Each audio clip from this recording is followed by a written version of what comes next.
1998년 11월 22일 오전 10시 경남 김해시 구산동 서재골 뒷산 야산 중턱에 수사관 8명이 올라서 있었습니다. 늦가을 바람이 갈색 낙엽을 흩뜨리고 있었지만 아무도 추위를 느끼지 못하는 표정이었습니다. 한 수사관이 삼날을 흙에 밀어넣었습니다. 흙이 축축했고 삽이 들어갈 때마다 낙엽 썩는 냄새가 올라왔습니다. 30cm. 손을 뻗으면 바로 닿는 깊이에 엎드린 자세에 작은 시신이 있었습니다. 한 달 전 이 야산을 뛰어다니던 11살 소년이었습니다. 수사관이 고개를 돌렸고 흰 천이 펼쳐졌습니다. 들것 위에 올려진 작은 몸이 산길을 따라 내려오기 시작했습니다. 산 아래 경찰차 한 대가 엔진을 공회전한 채 서 있었습니다. 뒷좌석에 29살의 여자가 앉아 있었습니다. 한 날 동안 아들이 살아 돌아오기를 기다린 어머니였습니다. 유리창 너머로 흰 천에 덮인 들것이 보이는 순간 그녀는 소리 없이 쓰러졌습니다. 이 야산은 아이의 집에서 불과 500m 거리였습니다. 한 달 동안 범인은 이미 죽은 아이가 살아있는 것처럼 전화를 걸었습니다. 지금부터 그날의 충격적인 이야기를 전해드리겠습니다. 이야기를 시작하기 전에 무료 버튼인 구독과 좋아요 한 번씩만 눌러주시면 많은 분들이 범죄와 사기 피해를 예방하는 데 큰 도움이 됩니다. 그럼 어메이징 미스터리 지금 바로 시작합니다. 1998년 10월 23일 오전 8시 반 경남 김해시 구산동 골목 안쪽에 개구리 슈퍼라는 간판이 달린 작은 가게가 있었습니다. 가게 앞에는 과자 상자 2개가 쌓여 있었고 셔터문이 반쯤 올라간 채 아침 손님을 기다리고 있었습니다. 이 가게를 운영하는 사람은 29살의 황 씨, 11살 아들을 둔 어머니였습니다. 그날 아침 양모군이 현관문을 열고 나왔습니다. 초등학교 5학년, 키 약 145cm의 소년이었습니다. 체크 무늬가 들어간 진한 녹색 긴팔 셔츠에 청바지를 입고 검은색 나이키 농구화를 신고 있었습니다. 입술 위에 작은 점이 하나 있었고 발목에는 어릴 적 수술 흔적이 남아있는 아이였습니다. 학교 간다. 양무군은 그렇게 말하고 골목을 빠져나갔습니다. 어머니 황 씨는 가게 안에서 그 뒷모습을 보았을 것이고 평소와 다를 바 없는 아침이라 여겼을 것입니다. 슈퍼 카운터 위에는 오늘 들어올 물건 전표가 놓여 있었고 천장에 형광등이 하얗게 켜져 있었습니다. 남편 양모 씨는 소규모 렌터카 사업을 하고 있었지만 형편이 넉넉한 집은 아니었습니다. 가게 하나로 생계를 꾸려가는 구산동의 수많은 서민 가정 중 하나였습니다. 그런데 양모군은 학교에 가지 않았습니다. 집에서 나온 소녀는 초등학교 정문이 아니라 집 뒤편으로 이어지는 야산 입구 쪽으로 걸음을 옮겼습니다. 서재골 뒷산이라 불리는 그 야산은 개구리 슈플에서 500m쯤 떨어져 있었는데 동네 아이들이 종종 뛰어놀던 곳이기도 했습니다. 흙길 따라 억새가 자라 있었고 10월 29일에 건조한 바람이 마른 풀잎을 흔들고 있었습니다. 양모군은 그 야산 중턱에서 혼자 돌멩이를 차며 놀고 있었습니다.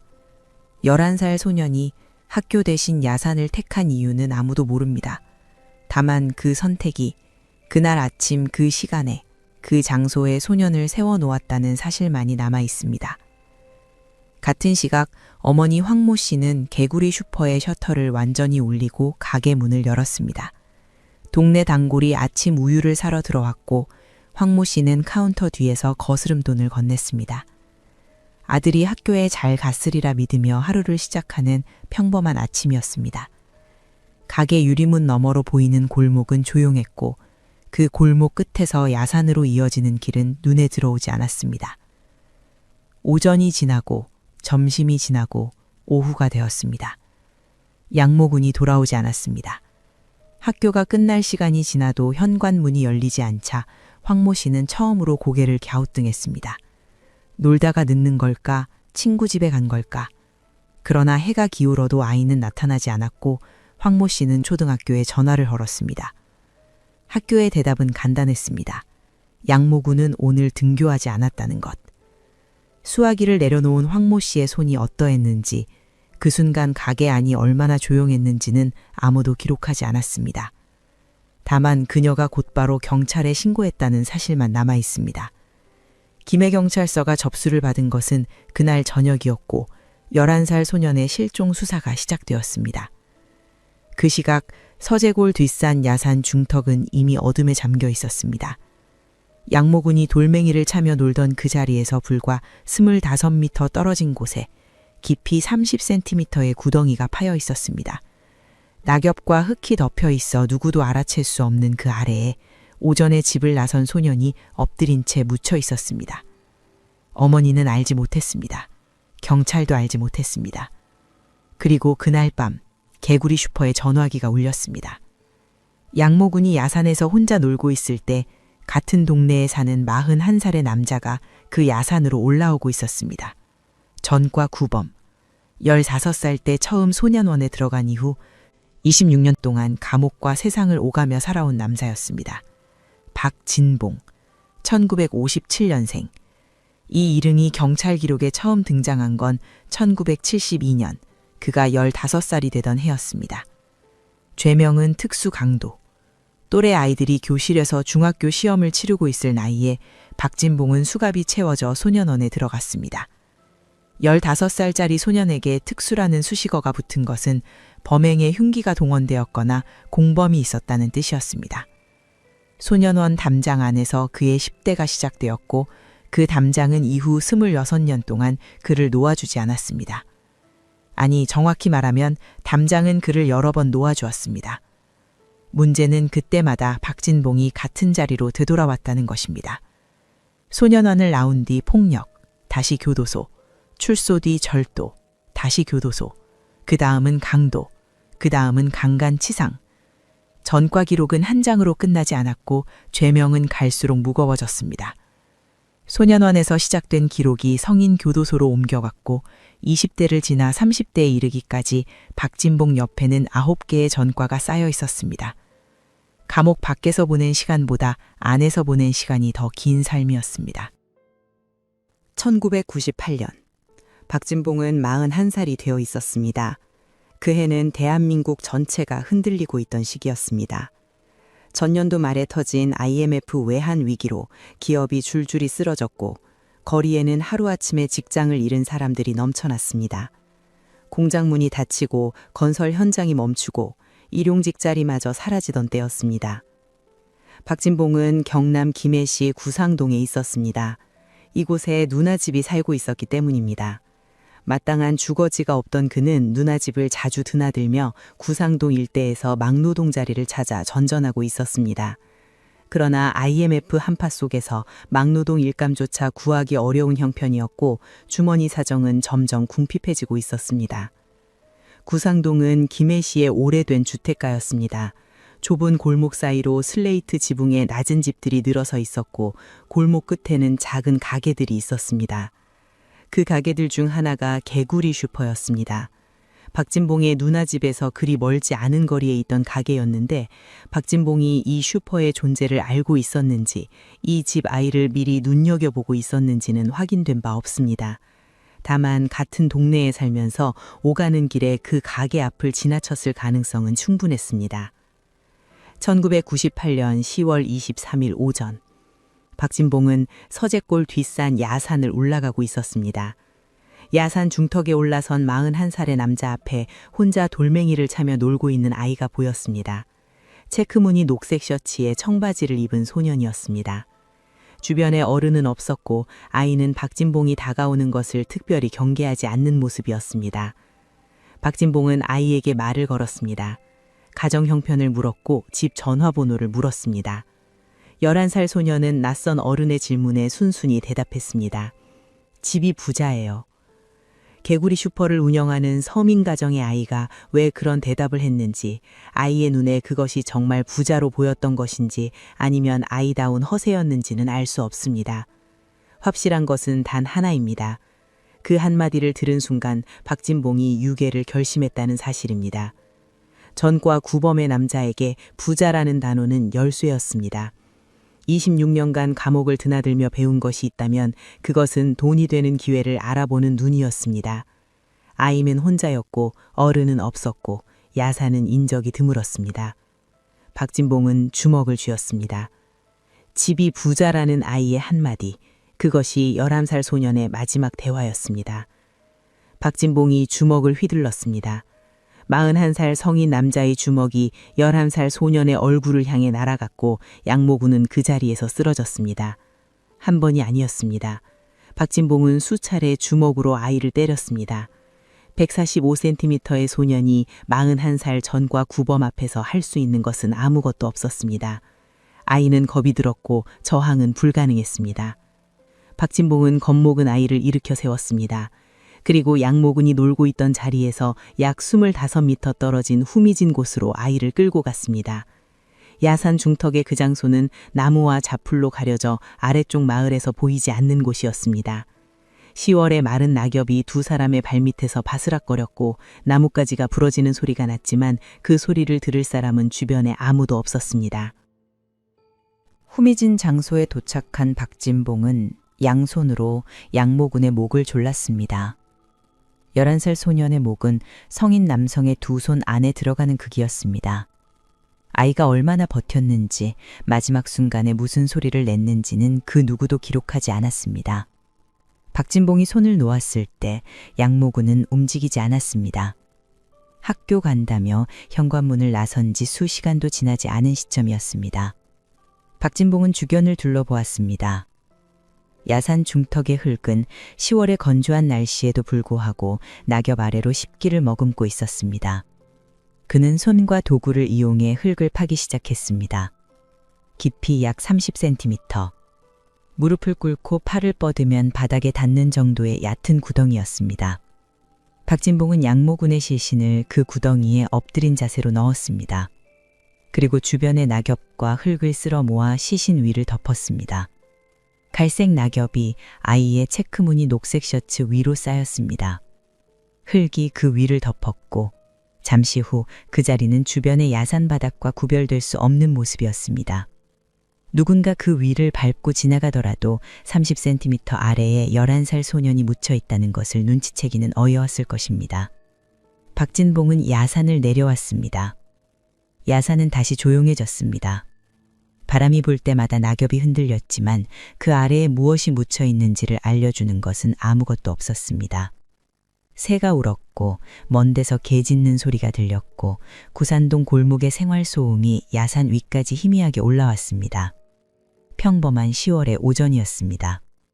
박진봉은 야산을 내려오면서 자신의 옷에 묻은 흙을 털었습니다.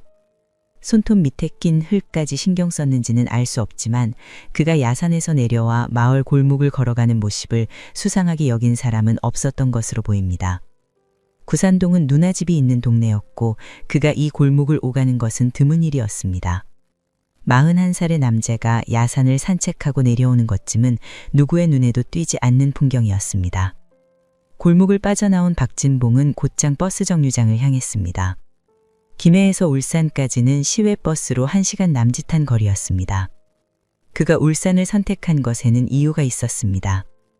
김해 시내의 공중전화에서 전화를 걸면 발신지가 곧장 김해로 잡히고 수사 범위가 동네 안으로 좁아질 위험이 있었습니다. 울산에서 전화를 걸면 경찰의 시선은 울산으로 향합니다. 범행 현장과 발신지 사이에 수백 킬로미터의 거리를 만들어 놓는 것. 그것이 박진봉의 첫 번째 교란이었습니다. 버스 창 밖으로 경남의 들판이 지나가고 있었을 것입니다. 논에는 벼가 베어진 뒤에 그루터기가 남아 있었고 10월의 햇살이 낮게 비추고 있었습니다. 버스 안에서 박진봉이 무슨 생각을 했는지는 아무도 모릅니다. 다만 그가 울산에 도착한 뒤 가장 먼저 한 일은 중구 학성동의 공중전화 부스를 찾는 것이었습니다.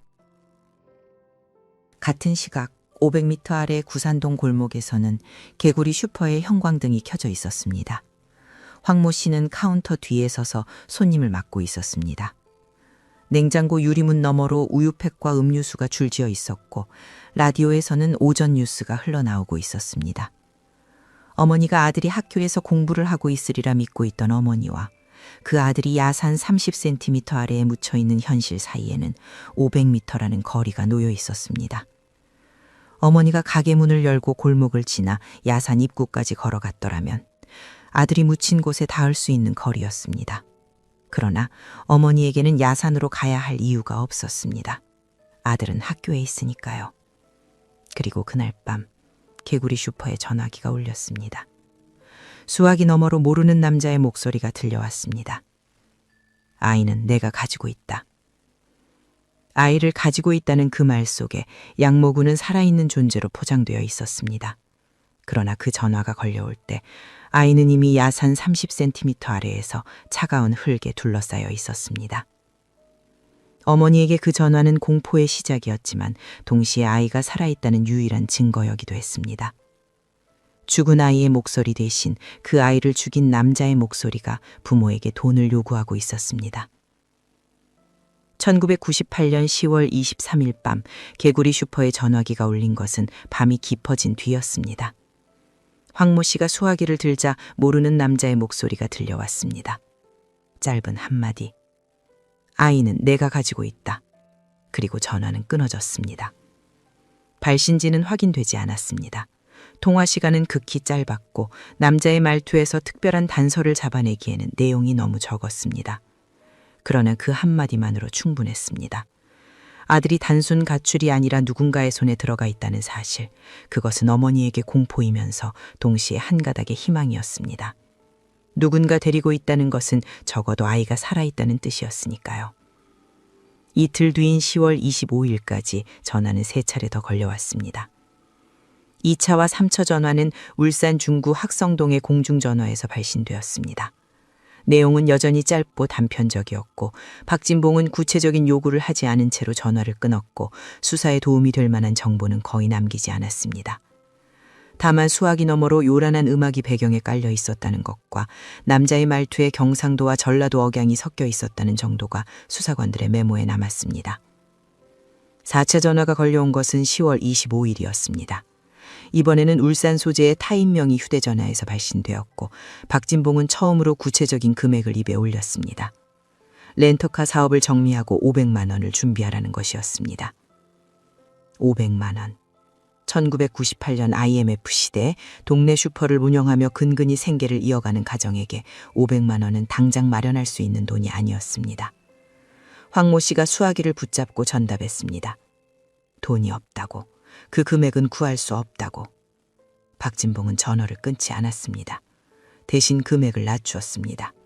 300만 원이 마지노선이라고 했습니다. 300만 원이라도 준비하라고 요구한 뒤 전화를 끊었습니다. 이 4차 전화에는 녹음된 음성이 남아 있었습니다. 수화기 너머로 박진봉의 목소리가 또렷하게 기록되어 있었는데 그 목소리는 이렇게 말하고 있었습니다. 이상한 짓 하지 말거라. 신고했제. 애기 가출했다거라. 신고했지라. 애기 없다거라. 경상도 사투리와 전라도 어미가 뒤섞인 거친 목소리였습니다. 아이의 생사를 쥐고 있다는 듯이 신고했느냐고 따지고 가출이라는 단어로 상황을 덮으려고 하고 있었습니다. 이 녹음은 훗날 사건의 흐름을 완전히 바꾸는 열쇠가 됩니다. 그러나 이 시점에서 그 사실을 아는 사람은 아무도 없었습니다. 4차 전화를 마지막으로 박진봉은 다시 연락하지 않았습니다. 하루가 지났습니다. 이틀이 지났습니다. 전화기는 침묵했습니다. 황모 씨는 가게 카운터 옆에 전화기를 놓아두고 그 앞을 떠나지 못했습니다. 300만 원이든 500만 원이든 아이가 돌아올 수만 있다면 어떻게든 마련할 수 있다고 믿고 있었습니다. 그러나 돈을 전달할 방법도 장소도 시간도 정해지지 않은 채 전화가 끊어져 버렸습니다. 연락이 오지 않는 것이 더 무서웠습니다. 범인이 전화를 거는 동안에는 적어도 아이를 살려두고 있다는 뜻이었습니다. 결례를 하려면 아이가 살아있어야 하니까요. 그런데 전화가 끊어졌습니다. 그것이 무엇을 의미하는지 어머니는 생각하고 싶지 않았을 것입니다. 그러나 현실은 이미 정해져 있었습니다. 4번의 전화가 걸려오는 동안 양모구는 단 한순간도 살아있지 않았습니다. 첫 번째 전화가 울리기도 전에 아이는 야산 30cm 아래에 묻혀 있었습니다. 박진봉이 어머니에게 아이는 내가 가지고 있다고 말한 그 순간 그가 가지고 있는 것은 살아있는 아이가 아니라 이미 차가워진 시신의 매장 위치뿐이었습니다. 500만 원에서 300만 원으로 깎인 것은 흥정이 아니었습니다. 존재하지 않는 상품의 가격을 협상하는 세상에서 가장 잔혹한 사기. 그것이 4번의 전화가 가진 정체였습니다. 어머니가 전화기 앞에서 밤을 새우며 아들의 생환을 기도하고 있을 때 그 기도가 향할 곳은 이미 세상 어디에도 없었습니다. 경찰은 4차례의 전화를 분석하며 범인의 윤곽을 잡으려고 했지만 발신지가 울산으로 분산되어 있었고 통화 시간이 짧아 결정적인 단서를 확보하지 못하고 있었습니다. 실종 신고 후 열흘이 넘도록 수사는 진전이 없었고 아이의 행방은 오리무중이었습니다. 11날째가 되던 날 경찰은 결단을 내렸습니다. 1998년 11월 2일. 유괴 신고 후 11날째 되는 날 김해경사 수사본부에는 화이트보드 하나가 세워져 있었습니다. 보드 위에는 울산 지도가 붙어 있었고 빨간 핀 2개가 꽂혀 있었습니다. 하나는 울산 중구 학성동 공중전화 위치, 다른 하나는 4차 전화에 사용된 울산에 등록된 타인용의 휴대전화의 등록 주소였습니다. 수사관들의 시선은 11날째 그 2핀을 향해 있었습니다. 경찰이 가장 먼저 한 일은 발신지 추적이었습니다. 2차와 3차 전화가 울산 중구 학성동의 공중전화에서 걸려왔다는 것을 확인했고 4차 전화는 울산에 등록된 타인명의 휴대전화에서 발신된 것으로 파악했습니다. 4번 중 3번이 울산에서 출발했으니 수사 방향은 자연스럽게 울산으로 쏠렸습니다. 경찰은 협박전화 녹음 음성을 국립과학수사연구소에 보냈습니다. 음성 분석을 통해 범인의 신원을 좁혀달라는 의뢰였습니다. 국과수의 분석 결과가 돌아왔고 수사본부는 그 결과를 받아들였습니다. 그런데 그 결과가 수사를 미궁에 빠뜨렸습니다. 수사 과정에서 울산 소재 휴대전화의 소유자가 유력 용의자로 지목된 것으로 전해집니다. 수사본부는 이 판단에 무게를 실었고 울산 방면으로 수사력을 집중 투입했습니다. 수사관들이 울산 일대를 누비며 용의자의 동선을 추적하고 관련 인물들을 조사하는 사이에 시간이 흘러갔습니다. 그러나 이 판단은 결과적으로 오류였습니다. 휴대전화의 소유자는 범인이 아니었습니다. 박진몽이 도피 과정에서 타인의 전화를 임의로 사용한 것이었는데 수사 초기에 이 소유자와 협박전화 음성이 동일인의 것으로 판단된 것으로 전해집니다. 경찰은 이 잘못된 결과에 매달려 수사력을 울산에 쏟아부었고 실제 범인 박진봉은 수사망 바깥에서 유유히 움직이고 있었습니다. 아이러니는 거리에 있었습니다. 경찰이 울산의 용의자를 추적하느라 수백 킬로미터를 오가고 있을 때 범인 박진봉의 근거지는 피해자의 집에서 불과 500m인 구산동이었습니다. 누나가 사는 그 동네, 개구리 슈퍼가 있는 그 골목과 같은 생활권 안에 범인이 살고 있었지만 수사의 화살은 정반대 방향을 가리키고 있었습니다. 울산의 첫 번째 용의자가 조사를 받았습니다. 혐의가 없는 것으로 판명되어 석방되었습니다. 두 번째 용의자도 조사 후 석방되었습니다. 수사는 원점으로 돌아왔고 화이트보드 위에 빨간 비는 아무런 성과 없이 꽂혀 있었습니다. 열하루, 그 시간 동안 어머니 황 씨는 전화기 앞을 떠나지 못하고 있었습니다. 4차 전화 이후로 범인은 연락을 끊었고 300만 원을 어떻게 전달하라는 지시도 없고 아이가 어디에 있다는 말도 없었습니다. 전화가 오지 않는 하루하루가 어머니에게는 아이의 생사를 알 수 없는 하루하루였습니다. 경찰은 벽에 부딪혔다는 것을 인정해야 했습니다. 11월 2일 수사본부는 비공개 수사를 공개 수사로 전환하기로 결정했습니다.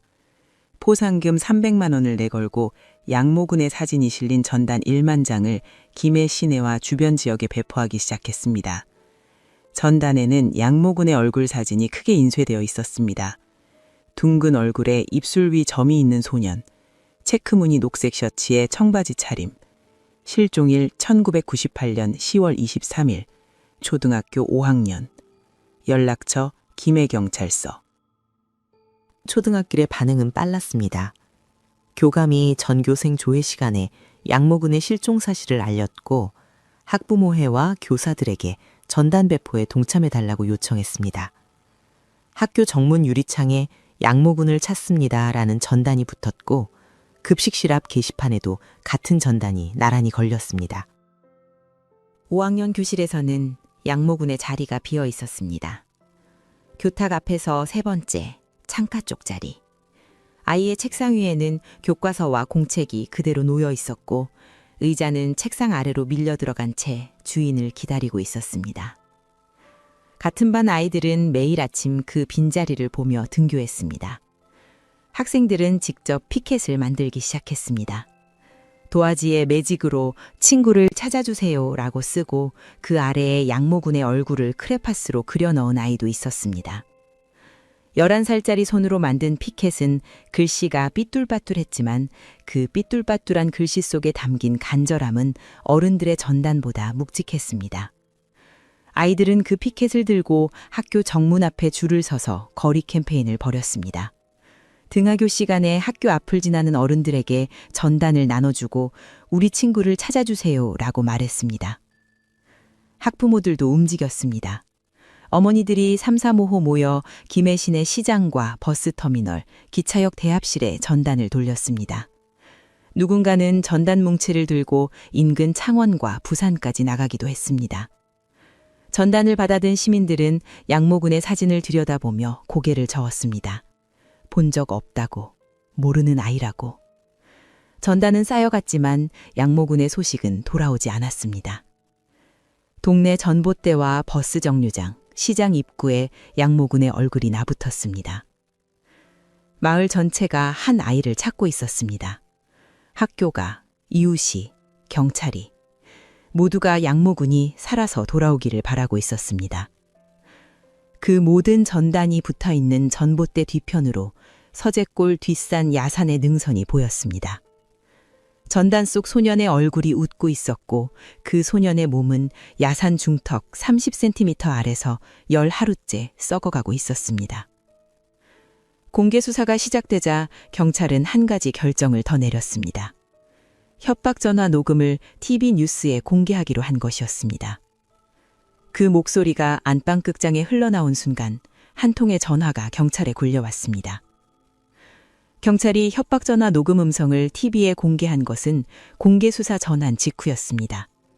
주요 방송사가 이 사건을 보도했고 KBS의 공개수배 사건 25시에서도 양모군의 실종 사건이 상세하게 다루어졌습니다. 전국의 안방에 양모군의 얼굴 사진이 비쳤고 그 사진 위로 박진봉의 목소리가 흘러나왔습니다. 이상한 짓 하지 말거라. 신고했제. 애기 가출했다고라. 녹음 품질은 좋지 않았습니다. 배경에 요란한 음악 소리가 깔려 있었고 음성 자체도 공중통화 특유의 잡음에 섞여 선명하지 않았습니다. 경상도와 전라도 억양이 섞인 30대 중단으로 추정되는 남자의 목소리. 수과관들의 귀로는 이 목소리의 주인을 특정하지 못했고 국과에서의 분석은 이미 오류를 낸 뒤였습니다. 그런데 이 목소리를 알아들은 사람이 있었습니다. 6月 25일째 김해경찰서 수사본부로 한 통의 전화가 걸려왔습니다. 시민 제보였습니다. 제보자는 TV에서 흘러나온 그 목소리를 듣자마자 한 사람이 떠올랐다고 했습니다. 아는 사람 중에 40살 박진봉이란 사람이 있습니다. 아이가 납치된 곳 근처 구산동에 삽니다. 특수강도 등 전과가 여럿 있는데 목소리가 비슷합니다. 이름, 나이, 거주지, 전과 이력, 그리고 목소리의 유사성. 이 5가지 정보가 한 통의 전화에 담겨 있었습니다. 수사본부는 즉각 박진봉의 신환조회에 들어갔습니다. 조회 결과가 화면에 떴을 때 수사관들의 표정이 달라졌습니다.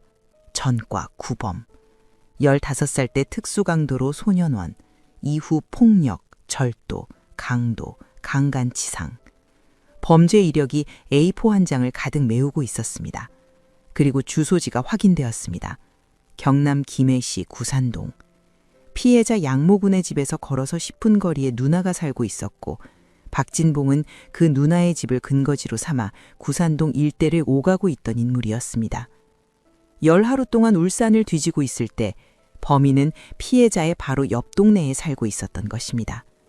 국과수의 음성 분석이 수백 킬로미터 밖 울산의 엉뚱한 사람을 가리키고 있을 때 시민 한 명의 귀가 범인을 정확히 짚어냈습니다. 수사본부 부본묘장 수사과장은 이후 이렇게 말했습니다. 결정적으로 제일 처음에 결정적인 것은 우리가 공개 수사하면서 텔레비전에서 나온 음성, 그것이 좋은 역할을 했습니다. 수사의 방향이 완전히 뒤집어졌습니다. 울산의 화이트보드가 내려지고 새로운 이름이 올라갔습니다. 박진봉. 경찰은 곧바로 박진봉의 현재 소재를 확인하기 시작했습니다. 그러나 박진봉은 공개 수사가 시작된 직후 구산동을 떠난 상태였습니다.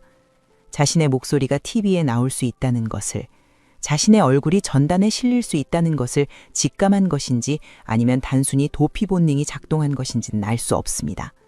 확실한 것은 경찰이 구산동의 누나 집을 찾아갔을 때 박진봉은 이미 그곳에 없었다는 사실입니다. 경찰은 누나의 집에 감청장치를 설치했습니다. 감청은 조용히 시작되었습니다. 누나의 집 전화해선에 장치가 연결되었고 수사본부에서는 전담 요원이 교대로 헤드폰을 챈 채 통화 내용을 기다렸습니다.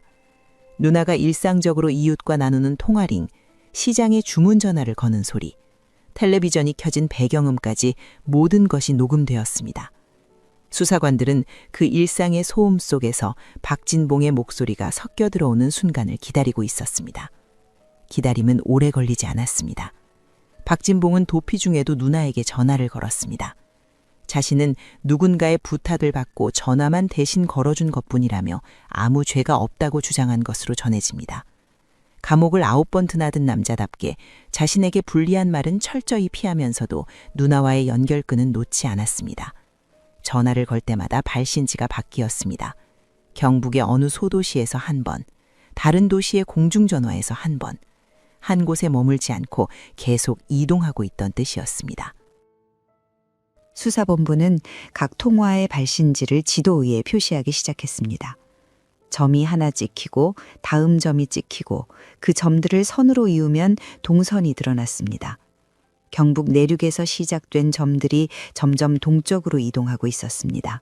대구를 지나 경주 방면으로 다시 동해안 쪽으로.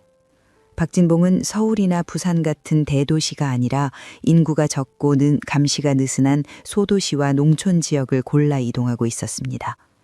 수사관들은 그 동선의 끝이 어디를 향하고 있는지를 읽어내기 시작했습니다.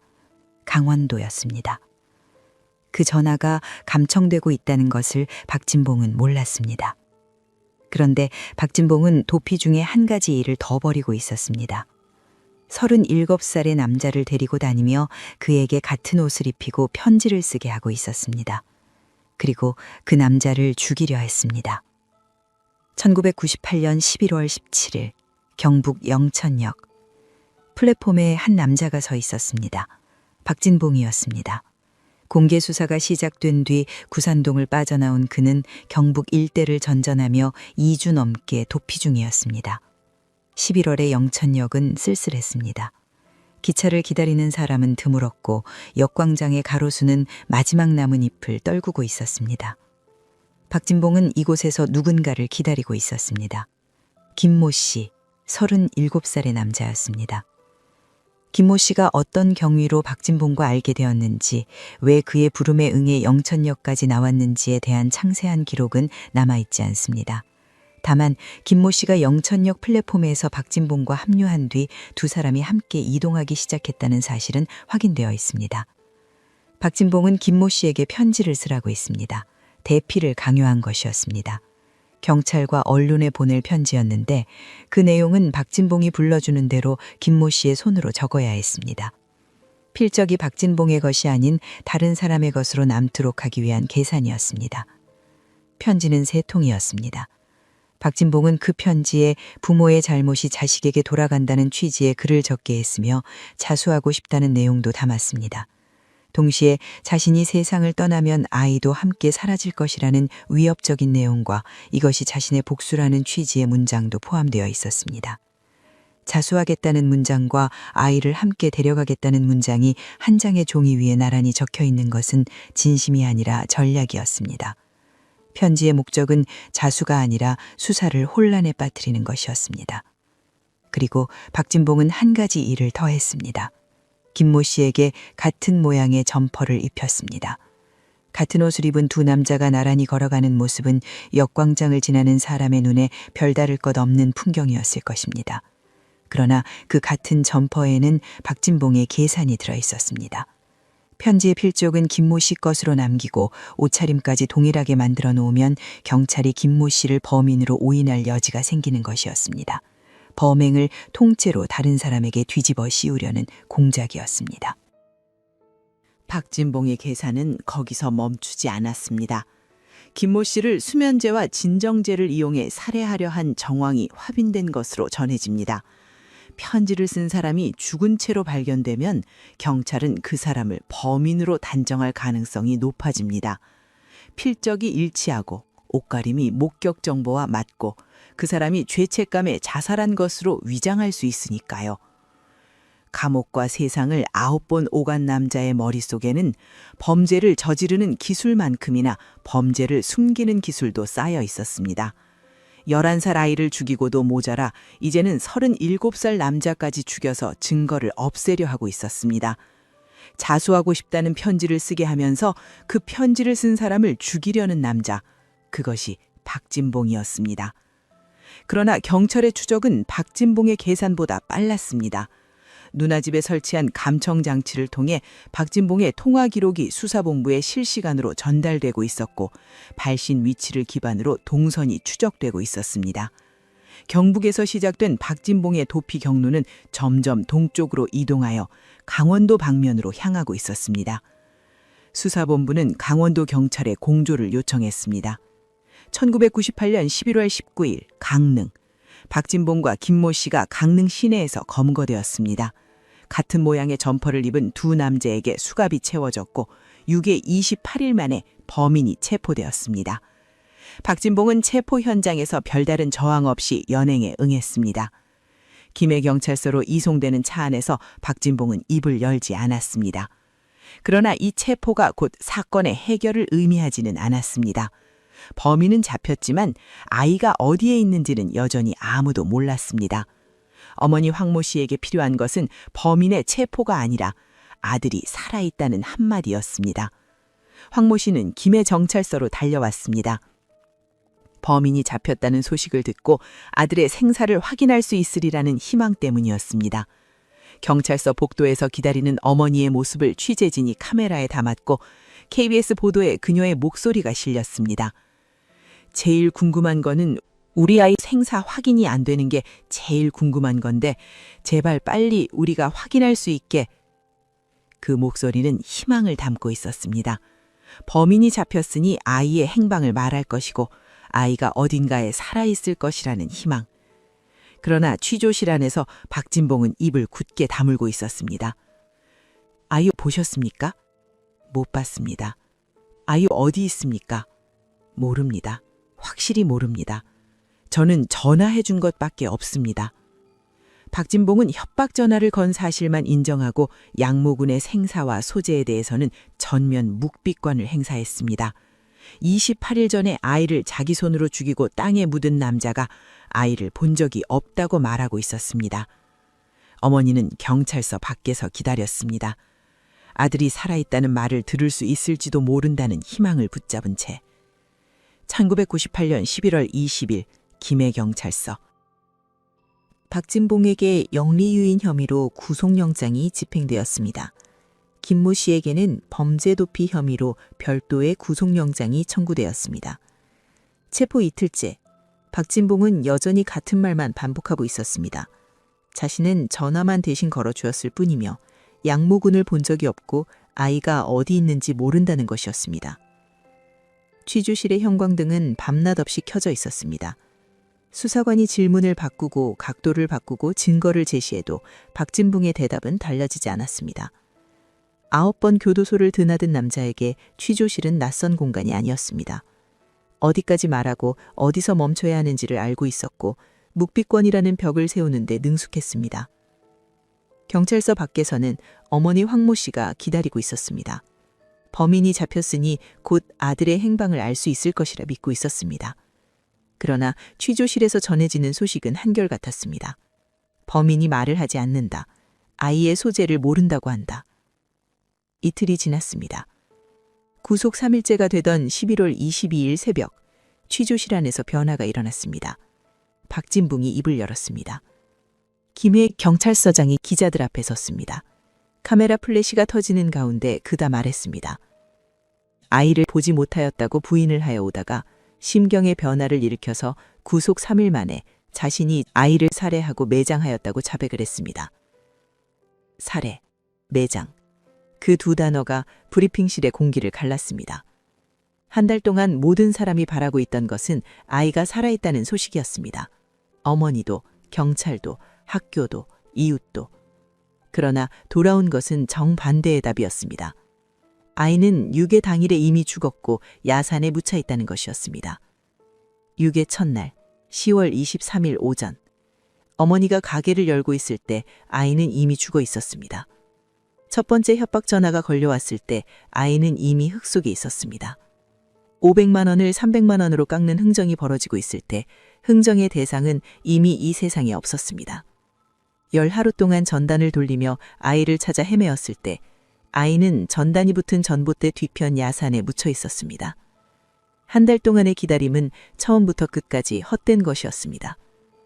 자백이 이루어지자 수사관들은 곧바로 현장으로 출발했습니다. 11월 22일 오전 10시 김해시 구산동 서재골 뒷산 야산 중턱 박진봉이 지목한 장소에 수사관들이 도착했습니다. 삽이 낙엽을 걷어냈고 그 아래에 축축한 흙이 드러났습니다. 삼날이 30cm를 파고 들어갔을 때 엎드린 자세의 작은 시신이 모습을 드러냈습니다. 10월 23일에 묻힌 뒤 30일이 지나 있었습니다. 11월의 습기와 낙엽 속에서 시신은 심하게 부패한 상태였습니다. 체크무늬 녹색 셔츠에 색이 바래져 있었고 검은색 농구화의 윤곽만이 남아 있었습니다. 수사관이 흰 천을 펼쳤습니다. 아이의 몸이 들것 위에 올려졌고 흰 천이 그 위를 덮었습니다. 들것이 야산의 비탈길을 따라 내려오기 시작했습니다. 수사관 4명이 들것의 4 귀풍이를 접고 조심스럽게 산길을 밟았고 11월의 찬바람이 흰 천자락을 흔들었습니다. 산 아래에서 경찰차 한 대가 기다리고 있었습니다. 뒷좌석에 황모 씨가 앉아 있었습니다. 한 달 전 개구리 슈퍼 카운터에서 아들의 뒷모습을 보낸 어머니가 경찰차 유리창 너머로 산길을 내려오는 흰 천을 바라보고 있었습니다. 들것 위에 작은 윤곽이 아들이라는 것을 알아채는데 오랜 시간이 필요하지 않았습니다. 황모 씨가 쓰러졌습니다. 한 달 동안 붙잡고 있던 희망이 야산에서 내려온 흰 천 한 장 위에서 끝났습니다. 경찰서 복도에서 아들의 생사만이라도 확인하게 해달라고 호소했던 어머니가 마침내 확인한 것은 아들의 주검이었습니다. 경찰은 박진봉에게 현장 검증을 명했습니다. 그 아이를 죽인 그 야산에서 그가 어떻게 아이를 때리고 끌고 가고 목을 졸랐는지를 다시 한번 재현하게 했습니다. 박진봉은 시종 태어냈습니다. 현장 검증은 시신 발굴 이후에 실시되었습니다. 현장 검증이 실시된다는 소식은 마을에 빠르게 퍼졌습니다. 아이를 죽인 범인이 범행 현장에 다시 온다는 것. 그 소식을 들은 구산동 주민들이 야산 아래로 모여들기 시작했습니다. 아침 일찍부터 사람들이 하나둘 나타났고 현장 검증이 시작될 무렵에는 야산 입구에 수십 명이 모여 있었습니다. 경찰이 통제선을 쳤지만 주민들은 통제선 바깥에서 야산 위를 올려다보며 서 있었습니다. 그 사이로 취재진의 카메라가 삼각대 위에 올라갔고 방송사 중계차가 야산 입구 도로에 주차되어 있었습니다. 기자들이 마이크를 들고 위치를 잡았습니다. 현장 검증은 공개로 진행되었습니다. 범인의 얼굴이 카메라에 잡히고 그 모습이 저녁 뉴스에 나갈 것이었습니다. 호송차가 도착했습니다. 뒷문이 열리고 수갑이 채워진 남자가 내렸습니다. 박진봉이었습니다. 밝은색 조끼를 입고 있었고 양쪽에 수사관 한 명씩이 팔을 잡고 있었습니다. 호송차에서 내린 박진봉이 고개를 들어 야산을 올려다본 순간 통제선 너머에서 고함이 타졌습니다. 이 나쁜 놈아! 누군가 소리쳤고 그 뒤를 이어 여러 사람의 목소리가 겹쳤습니다. 욕설과 비난이 쏟아졌습니다. 경찰이 주민들을 제지했지만 분노는 쉽게 가라앉지 않았습니다. 한 달 동안 전단을 돌리며 아이를 찾아 헤매던 이웃들이었습니다. 개구리 슈퍼에서 과자를 사 먹던 아이를 알고 있던 사람들이었습니다. 박진봉은 그 고함에 아무런 반응을 보이지 않았습니다. 고개를 숙이지도 움찔하지도 않았습니다. 수사관들에게 둘러싸인 채 서 있던 호송차에서 왕곡 서재골 뒷산 야산을 다시 올랐습니다.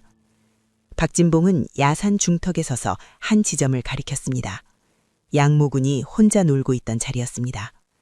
그곳에서부터 재연이 시작되었습니다. 아이에게 접근하는 장면, 가정 형편과 전화번호를 묻는 장면, 주먹으로 수차례 때리는 장면, 25m 떨어진 후미진 곳으로 끌고 가는 장면, 양손으로 목을 조르는 장면, 30cm 구덩이에 엎드려 매장하는 장면, 그리고 야산을 내려와 울산으로 가서 협박 전화를 거는 장면까지 박진봉은 이 모든 과정을 순서대로 빠뜨리는 것 없이 재현했습니다.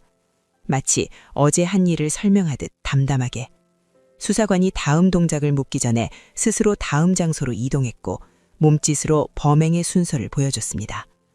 그의 얼굴엔 표정이 없었습니다.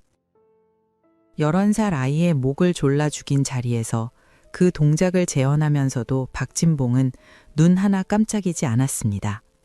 야산을 올라가는 걸음이 흐트러지지 않았고 목소리가 떨리지 않았으며 시선이 흔들리지 않았습니다. 한 달 전 이 자리에서 아이가 죽었다는 사실이 이 남자에게는 아무런 무게도 갖지 않는 것처럼 보였습니다. 재현이 거의 끝나갈 무렵 박진봉이 처음으로 입을 열었습니다. 너무너무 잘못했다고 생각합니다. 그 한마디가 야산의 공기를 가르고 취재진의 마이크에 잡혔습니다. 잘못했다는 말. 그러나 그 말을 하는 동안에도 박진봉의 표정은 바뀌지 않았습니다. 눈가에 물기가 번지지 않았고 목소리에 떨림이 실리지 않았습니다. 말과 얼굴이 따로 놀고 있었습니다. 입은 사과를 하고 있었지만 눈은 아무것도 말하지 않았습니다. 야산 아래에서 지켜보던 주민들의 반응은 달랐습니다. 사람들이 소리를 질렀습니다. 욕설이 터져나왔고 누군가는 야산 위를 향해 주먹을 흔들었습니다. 어린 아이를 죽인 남자가 아이를 죽인 바로 그 자리에서 태연하게 재연을 하고 있는 모습을 눈앞에서 보고 있자니 참을 수 없었던 것입니다. 주민 한 명이 카메라 앞에서 말했습니다. 어린이들을 볼모로 삼아서 이런 범행이 있다는 자체를 지구상에서 아예 없앨 수 있는 그런 계기가 됐으면. 그 목소리에는 분노와 함께 간절함이 섞여 있었습니다.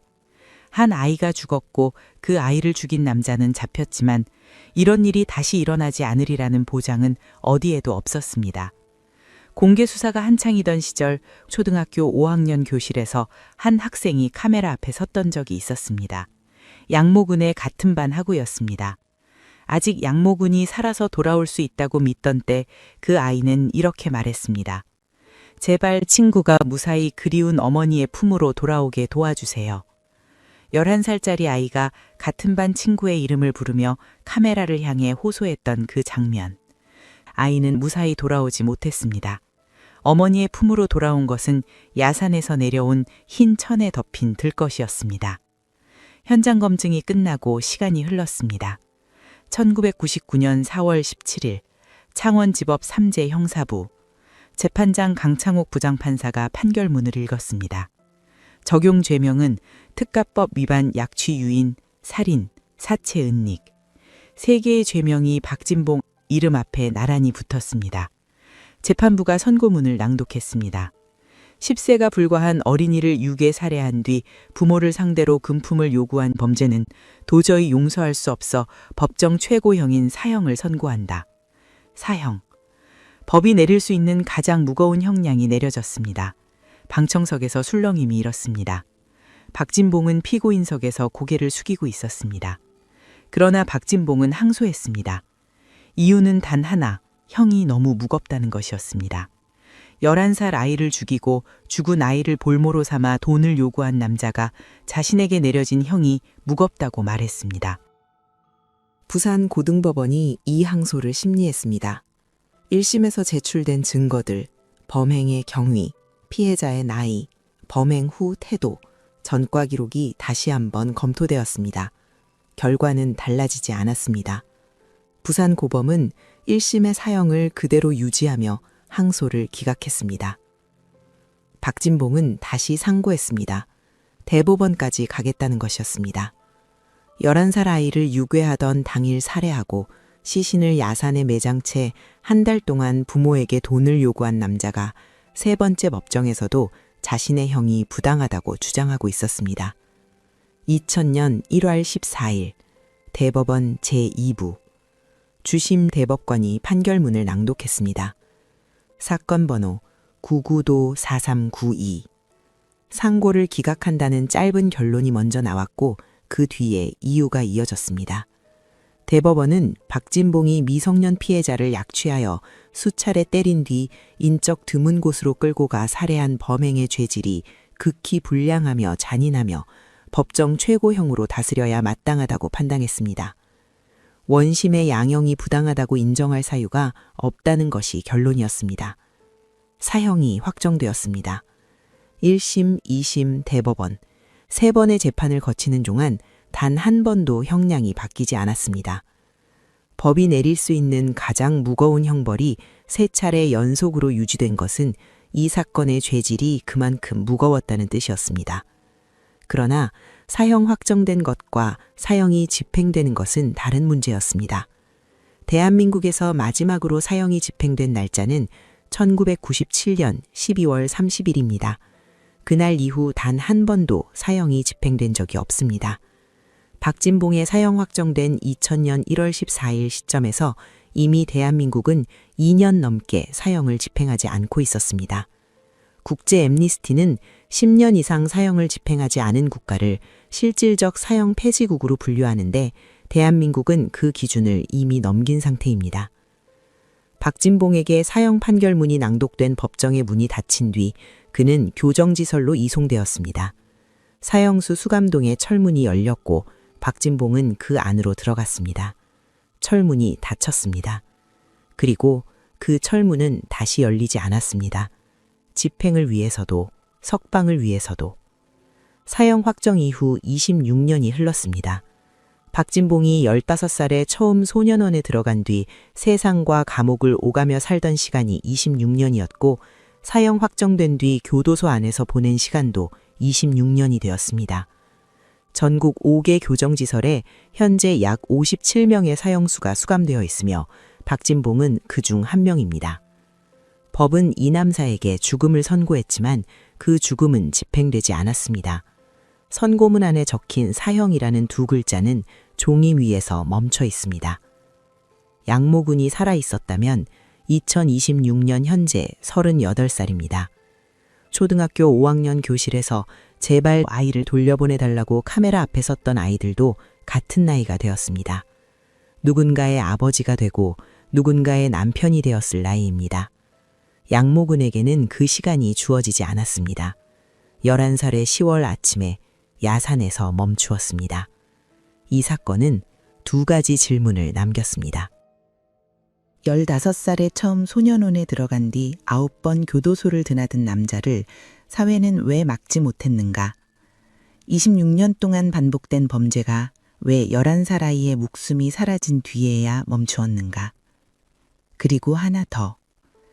사형이 확정되었지만 집행되지 않는 현실은 서재골 뒷산 야산 30cm 아래에서 아들을 꺼내야 했던 어머니에게 어떤 의미인가?